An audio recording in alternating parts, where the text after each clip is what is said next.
Hello everybody. So solutions চ্যাপ্টারটা আমাদের আরেকবার সুযোগ করে দেয় সাম বেসিক কনসেপ্টস অফ কেমিস্ট্রির মোলারিটি, নর্মালিটি, মোলালিটি, এইসব যে পার্সেন্টেজ টার্মসগুলো আছে যেগুলো কনসেন্ট্রেশনকে ডিনোট করে সেগুলো যাতে আমরা ইজিলি করতে পারি।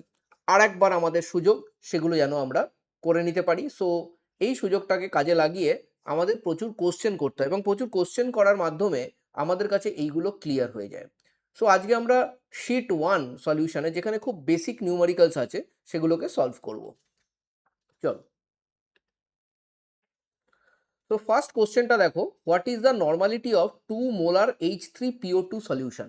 যখন আমরা এই কোশ্চেনগুলো করব তখন অনেক কনসেপ্ট কিন্তু আমাদের টাচ আপ হয়ে যাবে। যেরকম ধরো H3PO2 মানে কি? H3PO2 মানে হচ্ছে হলো এটাতে একটা OH গ্রুপ থাকে। কটা OH গ্রুপ থাকে? একটা OH গ্রুপ থাকে, ইয়েস।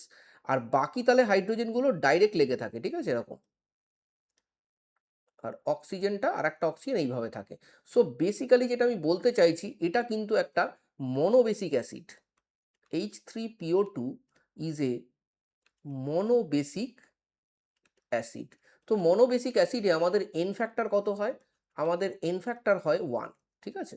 তো যেহেতু এটার এন ফ্যাক্টর 1, তাহলে আমরা জানি normality is equal to n factor into molarity.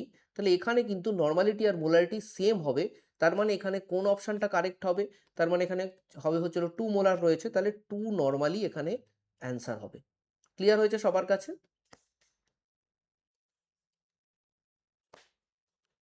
চলো আমরা পরের কোশ্চেনটা করি।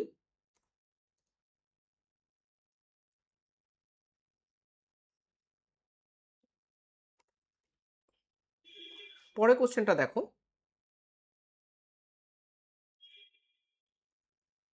23 gram ethanol is dissolved in 36 gram of water. এই ধরনের কোশ্চেন খুব সোজা।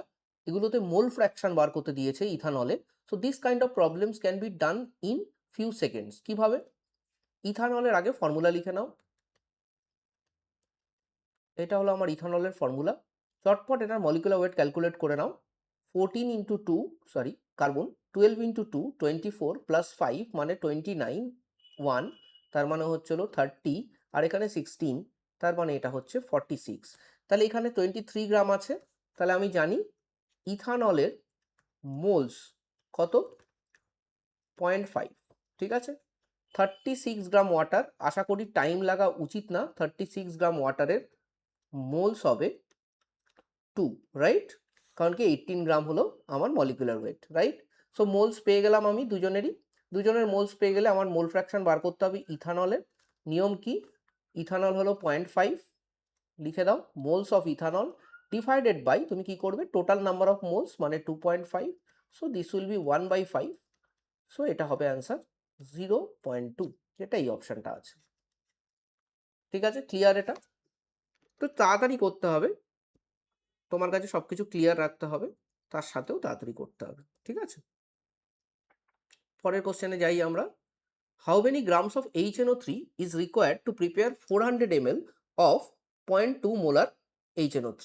এই ধরনের কোশ্চেন যখন তোমার ভলিউম এবং মোলারিটি দুটোই দেওয়া থাকবে, তুমি কি করবে, এই দুটোকে মাল্টিপ্লাই করে দেবে।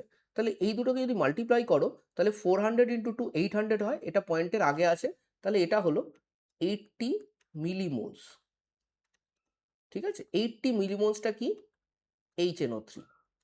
যেই তুমি মিলিমোলস পেয়ে গেলে, তুমি এখান থেকে মোলসটা বার করার চেষ্টা করো। তো মোলস কি হবে তাহলে? 80 ইন্টু 10⁻³ ঠিক আছে, এটা হবে মোলস। এবং মোলস কি হয়? মোলস হলো মাস বাই মলিকুলার ওয়েট। তাহলে এখান থেকে যদি আমাকে মাস বার করতে হয়, তাহলে মাস কি করে বার করব? এটার সঙ্গে মলিকুলার ওয়েটের মাল্টিপ্লিকেশন করে দেবো। নাও মলিকুলার ওয়েট কত? মলিকুলার ওয়েট হচ্ছে হলো HNO3 63। তো 63-র সঙ্গে এটা মাল্টিপ্লাই করতে হবে, 63 ইন্টু 80 ইন্টু 10⁻³ এবার অনেকের মনে হতে পারে স্যার এটা তো অনেক বড় হয়ে গেল, এটা আমরা কি করে করব? দেখো, এটা মোটামুটি দেখো 5000 মতো হবে, বিকজ 60 ইন্টু 80 ইজ 4800, আর 3 ইন্টু 80 হচ্ছে হলো তোমার 3 × 8 = 24, মানে 240। তার মানে অ্যান্সার হলো 5040, ঠিক আছে। কিন্তু পাশে কিন্তু একটা 10⁻³ আছে, তাহলে অ্যান্সার হবে এখানে 5.04 গ্রাম। তার মানে এটা হলো অ্যান্সার। তোমরা দেখতে পাচ্ছ টাইম কিন্তু খুব বেশি লাগে না। মোটামুটি জানা থাকলে চটপট কিন্তু অঙ্কগুলো হয়ে যাবে, তাই না? তুমি যদি মোটামুটি ফর্মুলা টর্মুলাগুলো জানো, কনসেপ্ট যদি ক্লিয়ার থাকে, তাহলে অঙ্ক হতে কিন্তু টাইম নেবে না। ঠিক আছে? করে যেতে হবে। ম্যাটার হলো প্র্যাকটিস, আর কিছুর এখানে খুব একটা গল্প নেই। 2.1% wait by volume H2SO4 solution, এই কথাটার মানে কি? দেখো, 2.1% বলেছে, এই কথাটার মানে হচ্ছিল 2.1 গ্রাম H2SO4, ঠিক আছে, in 100 ml, that is nothing but 0.1 litre solution. তাহলে এই 0.1 লিটারটা কি? তুমি বলবে স্যার এটা ভলিউম, ঠিক না? তা লিটারে আছে, কোনো অসুবিধা নেই। এবার নর্মালিটির ফর্মুলা কি? নর্মালিটির ফর্মুলা হচ্ছে হলো তোমার number of equivalents divided by volume in litre. ঠিক আছে? কি করে বার করবো আমি number of equivalents? 2.1 divided by equivalent weight. Equivalent weight কত? H2SO4 এর, H2SO4 এর মলিকুলার ওয়েট তোমরা জানো 98, আর এন ফ্যাক্টর কত? এন ফ্যাক্টর কত H2SO4 এর? H2SO4 এর এন ফ্যাক্টর হলো 2, কারণ H2SO4 এর বেসিসিটি হচ্ছে 2। তাহলে এন ফ্যাক্টর যদি 2 হয়, তাহলে এখানে ইকুইভ্যালেন্ট ওয়েটের ফর্মুলা কি হয়? ইকুইভ্যালেন্ট ওয়েটের ফর্মুলা হয় molecular weight divided by n factor. তাহলে এটা হবে 49, তাই তো? তোমাদের কিন্তু এখন যারা ভালো করে পড়াশুনো করেছো, আমি বলবো তাদের কিন্তু মলিকুলার ওয়েট অফ H2SO4 মাথায় চলে আসা উচিত। আর না থাকলে এখন থেকে আস্তে আস্তে করে এগুলো মাথায় আনতে শুরু করো, তুমি যদি নিট জেই এইসব এক্সামিনেশন দেওয়ার জন্য নিজেকে প্রস্তুত করছো তাহলে। ঠিক আছে? 49 দিয়ে ডিভাইড করলে ইকুইভ্যালেন্স পেয়ে যাবে, ডিভাইডেড বাই 0.1, এই 0.1টাকে আমি উপরে নিয়ে যাচ্ছি, ঠিক আছে?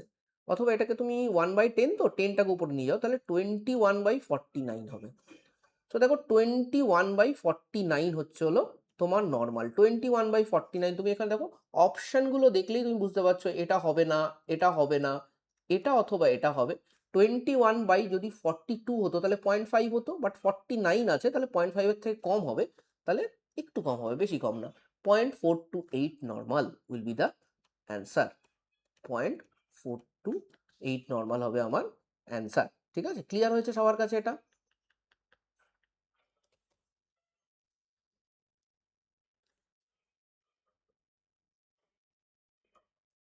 What is the molarity of one normal H2SO4 solution? এখানে আবার আমরা কি করব? আমরা জানি normality is equal to n factor into molarity. আর দেখো এন ফ্যাক্টর H2SO4 এর ক্ষেত্রে কত? এক্ষুনি করলে 2, তাহলে 2 দিয়ে কিন্তু এটা ডিভাইড হয়ে যাবে, তাই না? Molarity is equal to normality by 2। Normality কত আছে? 1 নর্মাল, তাহলে এটা হবে 1/2 অথবা 0.5 মোলার। শেষ। কতক্ষণ লাগছে অঙ্কগুলো করতে দেখতে পাচ্ছ? খুব তাড়াতাড়ি কিন্তু হয়ে যাচ্ছে। মনে রাখবে normality is equal to n factor into molarity. এটা একটা যুগান্তকারী ফর্মুলা, যেটা মনে রাখলে তোমাদের আদতে সুবিধাই হবে, তাই তো? চলো এবার আমরা পরের কোশ্চেনটা করি। 20.6 gram of NaBr is dissolved in 500 ml of solution। এই কোশ্চেনটা আমি বলবো তোমরা নিজেরাই করো, কারণ এটার মধ্যে খুব একটা হাইফাই কিছু নেই, তোমরা নিজেরা এটা করতে পারবে। ঠিক আছে? ব্রোমিনের অ্যাটমিক মাস হলো 80, সেটা ধরে তোমরা এটা করো, এটা তোমরা নিজেরা পেরে যাবে। কারণ কি এখানে তুমি, আমি তবু বলে দিচ্ছি, এখানে তুমি মোলস বার করতে পারবে, এটার মলিকুলার ওয়েট ক্যালকুলেট করে ডিভাইড করলে 20.6কে মলিকুলার ওয়েট দিয়ে ডিভাইড করলে মোলস পেয়ে যাবে। এটার ভলিউম কত? 0.5 litre. So moles divided by volume তুমি কি করতে পারবে? তো এটা তোমরা পেরেছো সবাই, তাই জন্য এটা আর আমি করছি না, আমি জানি এটা সবাই পারবে। ঠিক আছে?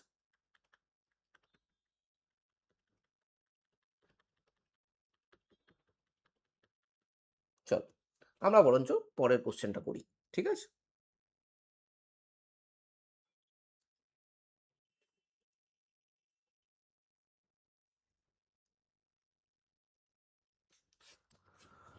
11 পয়েন্ট, কি বলেছে? 11.7 গ্রাম NaCl, 11.7 গ্রাম NaCl। ওকে, আচ্ছা দেখো এটা, এই NaCl মানে হচ্ছে হলো 23 প্লাস 35.5, তাই না? এটাই তো NaCl। তাহলে এটা কত হচ্ছে? এটা হচ্ছে হলো তোমার 58.5। ঠিক আছে? মলিকুলার ওয়েট, এটাও কিন্তু মনে রাখা উচিত। ঠিক আছে? সো 11.7 গ্রাম যখনই বলছে, তাহলে মোল অফ NaCl আমার আরামসে বেরিয়ে যাবে। মোল অফ NaCl কত হবে?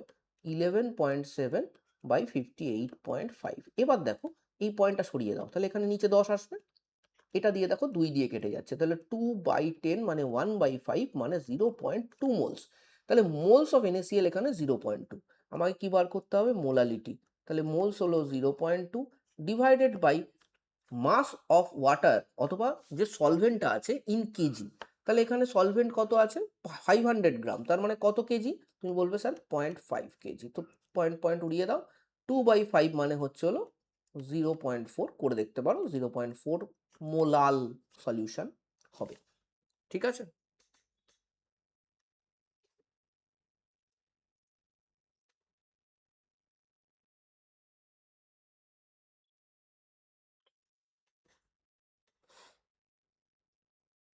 চলো পরের কোশ্চেনটা আমরা করব। বলেছে density of excuse me density of 2.03 molar of acetic acid, আর এটাকে দাঁড় করিয়ে নিই একটুখানি। হ্যাঁ, acetic acid solution. Acetic acid মানে কি? আগে লেখো অ্যাসিটিক অ্যাসিড মানে কি? অ্যাসিটিক অ্যাসিড মানে হলো CH3COOH। এটার মলিকুলার ওয়েট ক্যালকুলেট করো সবার আগে, যদি না জানা থাকে। চলো কিভাবে ক্যালকুলেট করবে? 12 প্লাস 3 কত হচ্ছিল? 15। 15 আর 12 কত হচ্ছে? 27। 27 আর 1 কত হচ্ছে? 28। 32 তাহলে কত হচ্ছে? 60। এগুলো মনে রাখলে কিন্তু সুবিধা হবে। ঠিক আছে? মনে রাখার চেষ্টা করবে, এগুলো মনে রাখলে তোমাদেরই আখেরে সুবিধা হবে। আচ্ছা, এবার কি বলেছে? এটা তো মলিকুলার ওয়েটটা লাগবে, তাই জন্য আমি করে রাখলাম। নেক্সট, এর একটা ডেনসিটি বলে দিয়েছে, বলছে এই সলিউশনটার ডেনসিটি এত। তো আমি কি এই সলিউশনটাতে কত তোমার ওয়াটার আছে অথবা কত সলিউশন আছে টোটাল সেটা কি জানি? আমি জানি না। তাহলে আমি ভলিউম অফ সলিউশনকে এখানে ধরে নিলাম 1000 ml। ঠিক আছে? যদি ভলিউম অফ সলিউশন 1000 ml হয়, তুমি ডেনসিটি জানো, তাহলে মাস অফ সলিউশন তুমি বার করতে পারবে? পারবে? তাহলে মাস অফ সলিউশন এখানে কত? তো তুমি দেখো এখানে ও এখানে মলিকুলার মাসটা দিয়ে দিয়েছিল, ক্যালকুলেট করার দরকার ছিল না, sorry. Mass of the solution হচ্ছে হলো এটার সঙ্গে তুমি ডেনসিটিটা গুণ করে দাও, তাহলে আসবে 1017 গ্রাম। এটা হলো মাস অফ দ্য সলিউশন। এবার প্রশ্ন হচ্ছিল আমাকে বার করতে তো হবে মোলালিটি। তো মোলালিটির ফর্মুলা হলো মোলস অফ সলিউট, যেটা আমি ক্যালকুলেট করে ফেলবো, ডিভাইডেড বাই তোমার এখানে হবে মাস অফ সলভেন্ট ইন কেজি। তাই না? এটা হলো তোমার মোলালিটির ফর্মুলা। তাই তো? তোমরা সবাই জানো এটা। তো এটা আলাদা করে আমার বলার কিছু নেই, তোমরা সবাই এটা জানো, এটা মোলালিটির ফর্মুলা। তাহলে তাহলে এটা যদি মোলালিটির ফর্মুলা হয়, তাহলে আমাদের এখানে এই জিনিসগুলো বার করে নিতে হবে। মাস অফ দ্য সলিউট আমি কি করে বার করব? দেখো, এখানে তুমি মোলারিটি জানো, এখানে তুমি টোটাল ভলিউম জানো। ঠিক আছে? নাও মোলারিটির ফর্মুলা কি? মোলারিটির ফর্মুলা হচ্ছে হলো moles by volume of solution. তাই তো? তো তুমি তো মোলারিটি জানো, এখানে জানো না? মোলারিটি কত? মোলারিটি 2.03, 2.03। ঠিক আছে? ভলিউম অফ সলিউশন কত? 1 লিটার, তাহলে 1 লিটার ইজিক্যাল টু মোলস। শেষ। তাহলে তুমি moles of the acetic acid জানো। তাহলে মোলস অফ অ্যাসিটিক অ্যাসিড কত হলো আমার? মোলস অফ অ্যাসিড হচ্ছে হলো 2.03। তাহলে আমার কি দরকার? মাস অফ দ্য অ্যাসিড। প্রথমে দেখো তুমি মোলস অফ দ্য অ্যাসিডটা পেয়ে গেছো, এটা কিন্তু একটা সুবিধার জিনিস যেটা তোমার কাজে লাগবে এখানে মোলস অফ দ্য সলিউট হিসেবে। তাই না? তাহলে মানে 2.03 এটা কিন্তু উপরে বসবে। এবার মাস অফ দ্য সলভেন্ট বার করতে গেলে তুমি এখানে মাস অফ দ্য সলিউশন জানো, তোমাকে এখানে মাস অফ সলিউট বার করতে হবে। কি করে বার করবে? দেখো সলিউটের মোল হচ্ছিল 2.03 ইন্টু কত হবে? 60। তাহলে অ্যাপ্রক্সিমেটলি 120 মতো হবে, তো আমি 120 লিখে দিলাম। ঠিক আছে? 117ও হতে পারে, কারণ কি তাহলে সুবিধা হবে এটা করতে। এনিওয়েজ 120 দিয়ে করে নিচ্ছি। 120 থেকে একটু বেশি হবে। এনিওয়েজ ঠিক আছে, খুব একটা ডিফারেন্স হবে না তাতে। ঠিক আছে? আর দেখো অ্যান্সার গুলো একটু দূরে দূরে আছে, অসুবিধা হবে না। So much of the solute জানো, তাহলে মাস অফ দ্য সলভেন্টটা তুমি বার করে ফেলো। তাহলে মাস অফ দ্য সলভেন্ট কত হবে? মাস অফ দ্য সলভেন্ট হবে 1017 minus 120, which will be approximately 900 গ্রাম। তাই না? তো 900 গ্রাম মানে নাথিং বাট 0.9 কেজি। তাহলে এর তলায় এটা আসবে 0.9। তার মানে একটু বেশি হবে 2.03 থেকে। তার মানে অ্যান্সার হবে 2.27। বুঝতে পেরেছো সবাই? হুম? এইভাবে তোমাকে অঙ্কগুলো করতে হবে। দেখো খুব একটা টাইম কিন্তু লাগছে না অঙ্কগুলো করতে। আমরা কিন্তু করে নিচ্ছি। বলেছে মোলার সলিউশন মানে কি? যে 1 মোল অফ দ্য সলিউট কিসের মধ্যে থাকে? 1 লিটার অফ দ্য সলিউশন। এটা ফালতু কোশ্চেন বলতে পারি আমি। ঠিক আছে? এটা একদম সোজা কোশ্চেন। আচ্ছা নেক্সট, আমাদের আজকে শিট 1 এর এটা last question. Yes, this is the last question sheet 1 এর। সেটা হলো calculate mole percentage. Okay, mole percentage মানে হলো মোল ফ্র্যাকশন যেটা, সেটাকে যদি পার্সেন্টেজে কনভার্ট করো তাহলে সেটা মোল পার্সেন্টেজ হয়ে যাবে। কি কি দিয়েছে আমরা দেখি এখানে। CH3COOH দিয়েছে। ওকে, না CH3OH দিয়েছে, CH3OH দিয়েছে আর ওয়াটার দিয়েছে। এবার দেখো CH3OH এর এখানে মাস তো দেয়নি, বাট পার্সেন্টেজ বাই মাস দিয়ে দিয়েছে। আমি ধরলাম টোটাল মাস 100, তাহলে এখানে দিয়েছে ধরে নাও 60 গ্রাম। তাহলে এটা কত? এটা হলো 40 গ্রাম, তাই তো? তো মোল পার্সেন্টেজ আমি বের করে দেবো, দেখো আরামসে বেরিয়ে যাবে, চাপ নেওয়ার কিছু নেই। প্রথমে এখানে মোলস বার করো CH3OH এর। কি করে হবে? 60 বাই এটা 12 প্লাস 3 মানে 15 প্লাস 1 16 আর 16 32, ঠিক আছে? এটা আসবে, তো দিস উইল বি 30, এটা 4 দিয়ে কেটে যাবে 15, এটা 4 দিয়ে কাটলে 8, তাহলে 15/8 থাক। আর এটা হলো n, তোমার ওয়াটার, দ্যাট ইজ 40/18, তাহলে এটা 2 দিয়ে কাটবে, তাহলে আসছে 20/9। তোমাকে আগে তুমি বার করার চেষ্টা করো মোল ফ্র্যাকশন। তো মোল ফ্র্যাকশন কিসের বার করবে? তো আগে আমি বার করার চেষ্টা করবো মোল fraction of this water or CH3OH, anyone.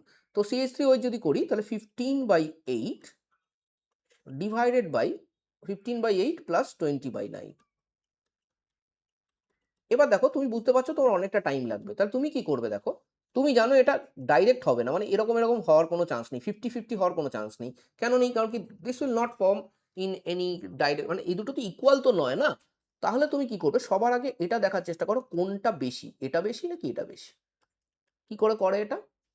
দেখো, তুমি একটা কাজ করো, তুমি এটাকে ওপর নিচে দুটোতেই তুমি 9 দিয়ে ডিভাইড করে 9 দিয়ে গুণ করে দাও, তাহলে 15 ইন্টু 9 হয় 135, আর 8 ইন্টু 9 হয় 72। সিমিলারলি এটাকে তুমি 8 দিয়ে গুণ করে দাও, তাহলে এটাও 72 হবে, আর এটা কত হবে 8 দিয়ে গুণ করলে 160। তাহলে তুমি ক্লিয়ারলি বুঝতে পারছো ওয়াটার এখানে বেশি মোলসে রয়েছে, তাহলে ওয়াটারের পার্সেন্টেজটা বেশি হবে। খেলা কিন্তু এখানেই শেষ। তা আই হোপ এই সেশনটা তোমরা এনজয় করেছো। বিভিন্ন ধরনের কোশ্চেন কিভাবে করতে হয় এবং কতটা তাড়াতাড়ি করবে সেটা আমি এখানে আলোচনা করে দিয়েছি। সো আমরা আরও এরকম ছোট ছোট শিট আমরা করতে থাকবো কন্টিনিউয়াস বেসিসে, সো দ্যাট তোমাদের এই ধরনের প্রবলেমসে যেন কোনো, মানে কি বলবো, কোনো অ্যালার্জি যেন ক্রিয়েট না হয়। So with that, thank you very much.